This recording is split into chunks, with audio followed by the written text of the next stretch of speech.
biggest problem in boxing, and I believe he's gonna make a lot of noise the rest of the game. He was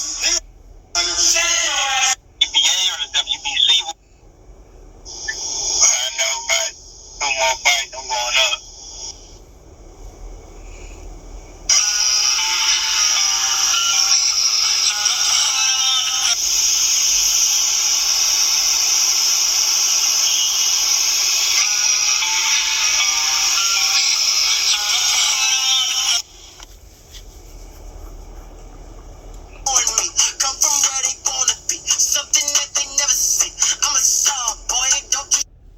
So check this out, y'all. Before we get into this video, y'all smash that like button, hit the thumbs up button for me, and subscribe to the channel if you ain't subscribed already. Now look, y'all.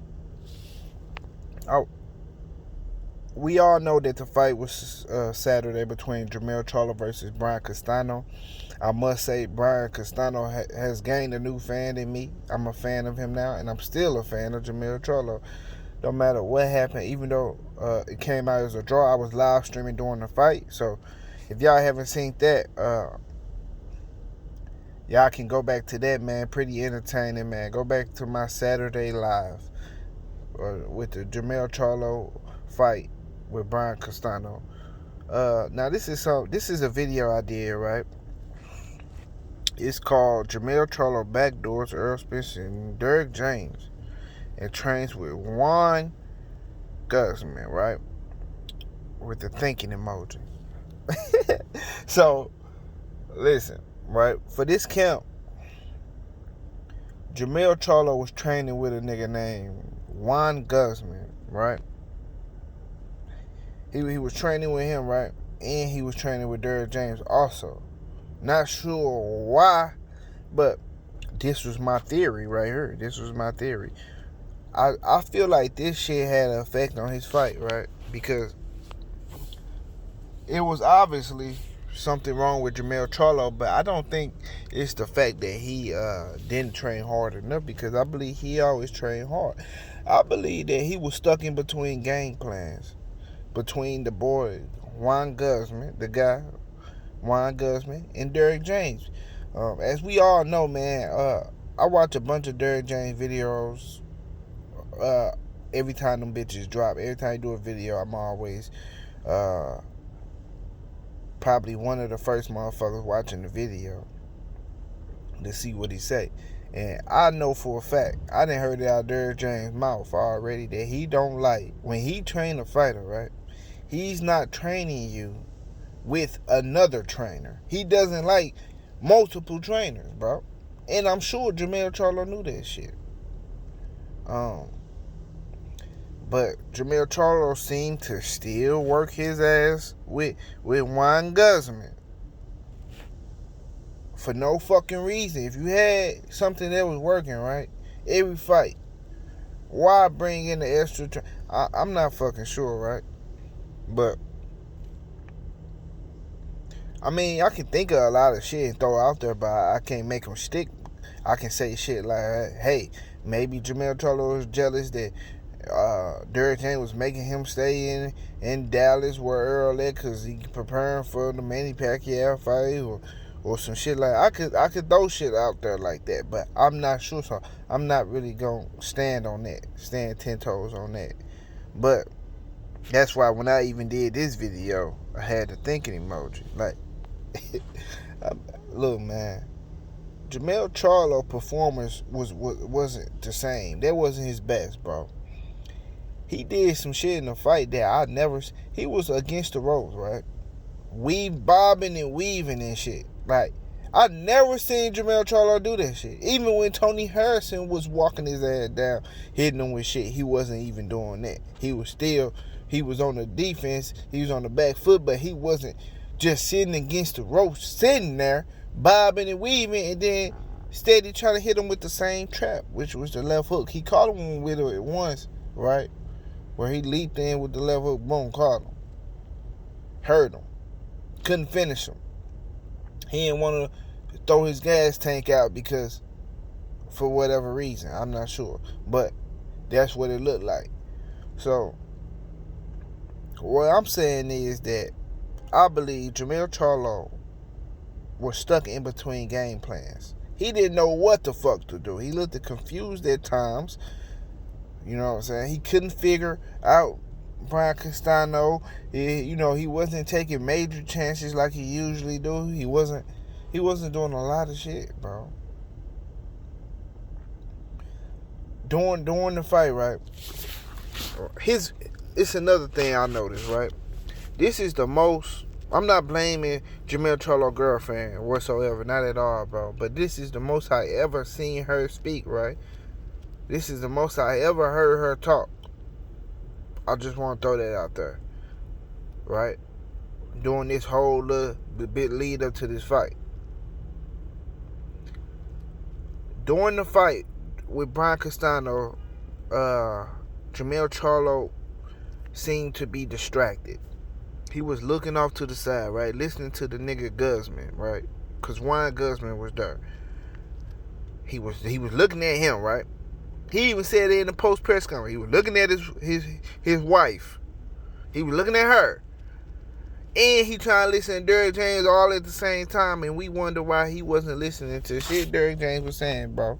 That's because, I'm going to throw this out here because I don't really give too much fuck, you know what I'm saying? Because I told niggas already I'm a fan of Jermell, and if he fight the nigga again, I think Jermell is going to beat him, period.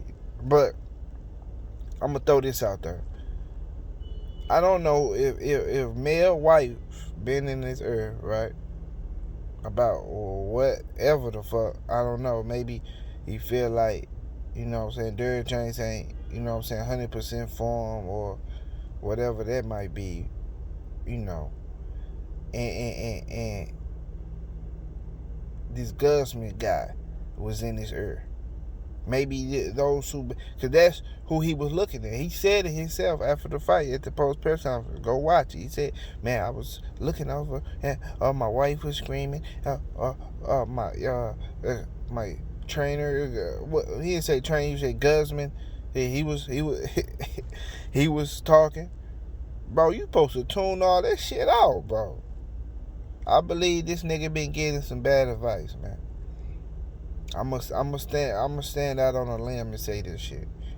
You know what I'm saying? I believe he been getting some bad advice from somewhere.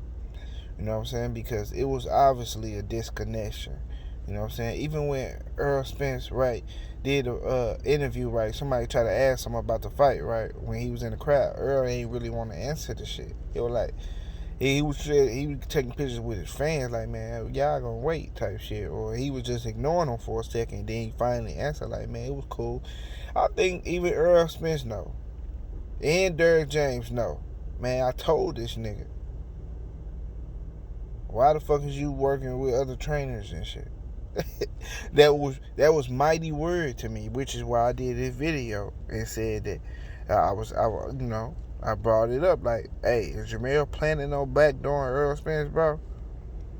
You know what I'm saying? When Errol Spence come up to 154, and you know what I'm saying, then try to switch trainers with Guzman and shit, because he already know for a fact if Errol Spence, I believe, look, it's another thing. I believe a whole bunch of shit, obviously.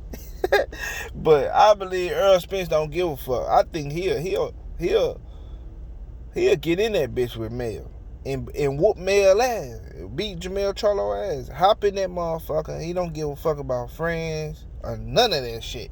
But I believe Jermell like, nah, that's my stablemate, more than what Errol Spence said. I think Errol Spence ready for the go. He don't even really give a fuck, cause the nigga savage.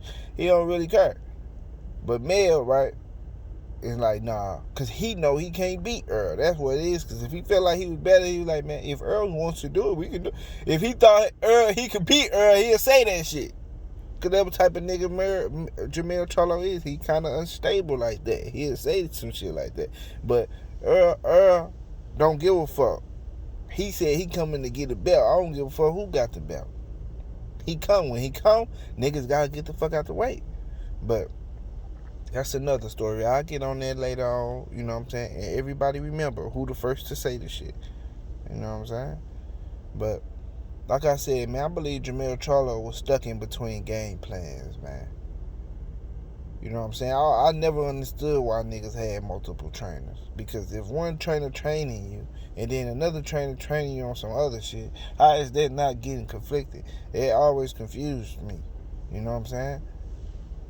I'm just saying.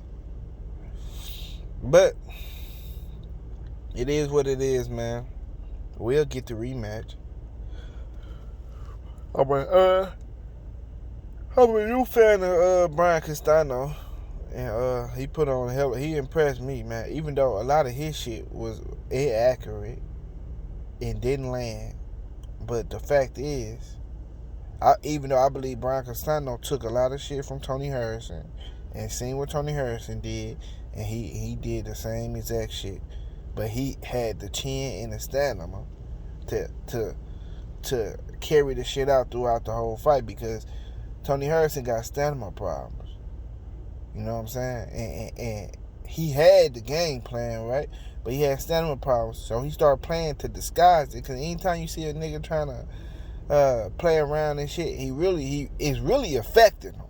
You getting your ass beat, or you getting tired. And you want to try to, put your poker face on and do some bullshit. Man, I know all about them type of tricks. But he got stamina problems. Brian Castano, stamina was gravy. He came through that bitch with the same game plan as Tony Harrison, but with better stamina and had the chin. Not saying Tony ain't got no chin. I think he got a chin too, but I'm just saying. Castano had that chin, bro. He was inaccurate. Tony Harrison was way more accurate, had way better fundamentals than Castano and everything. You heard me? But it's just Castano had some shit that Tony didn't have. And it is what it is, man. I'm gonna say it again. Jermell Charlo ass was fucked up between trainers. You know what I'm saying? And game plans. He tried to do some new shit. He didn't do what he was supposed to do, because I believe he got people in his ear. You know what I'm saying? But y'all leave a comment. Let me know what y'all think on what I'm saying. Hit the thumbs up too, and subscribe to the channel if you ain't subscribed already. And I'm out, y'all. Deuces.